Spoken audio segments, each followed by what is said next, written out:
బురద చల్లేసాం ఓ మనిషి వెళ్ళిపోయాడు.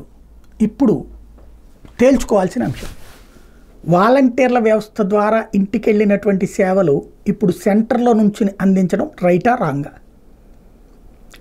అలాగే రేషన్, ఇళ్ళ దగ్గరికి రేషన్ జరుగుతున్న తీరు రైటా రాంగా? సచివాలయ వ్యవస్థ తీసి ఇప్పుడు మీ సేవ దగ్గరికి వెళ్ళిపోతున్నాం ప్రతి సర్టిఫికెట్ల కోసం. ఇంటికి వచ్చిన సర్టిఫికెట్ ఇప్పుడు మళ్ళీ వెతుక్కోవాలి, తెచ్చుకోవాలి మీ సేవ, రైటా రాంగా? ఇది ప్రజలు తెలుసుకోవాల్సిన సందర్భం. అలాగే నరేగా స్కీమ్కి సంబంధించి జగన్ హయాంలో పెద్ద ఎత్తున ఇచ్చుకొచ్చాడు, ఇప్పుడు అవి తగ్గిపోయినాయి.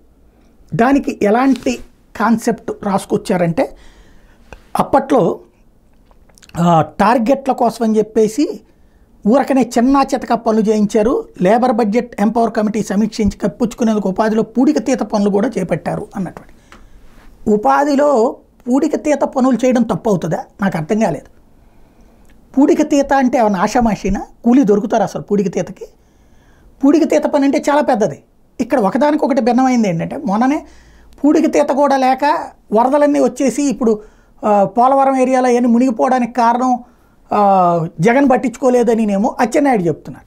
ఇక్కడేం పూడికతీత పనుల్ని నరేగా కింద పెట్టారు, ఎక్కువ పందినాలు పెట్టించేశాడు జగన్మోహన్ రెడ్డి. వాళ్ళకి ఆ పనులని ఏదో ఒకటి అందచెయ్యటం అన్నది ప్రభుత్వ బాధ్యత. ఉపాధి హామీ పథకం అన్నటువంటిది ఎంత ఎక్కువ ఇస్తే అంత బెనిఫిట్, వాళ్ళకి ఏదో ఒక ఉపాధి దొరుకుతుంది. అందుకోసమే కదా వాళ్ళకి అక్కడ పని లేకపోతే అప్పుడు ఎవరో ఒకళ్ళ దగ్గరికి వెళ్ళి అడుక్కోవాలా, అక్కడ ఇబ్బంది పడతారు. అందుకోసం అది చేసుకొచ్చింది.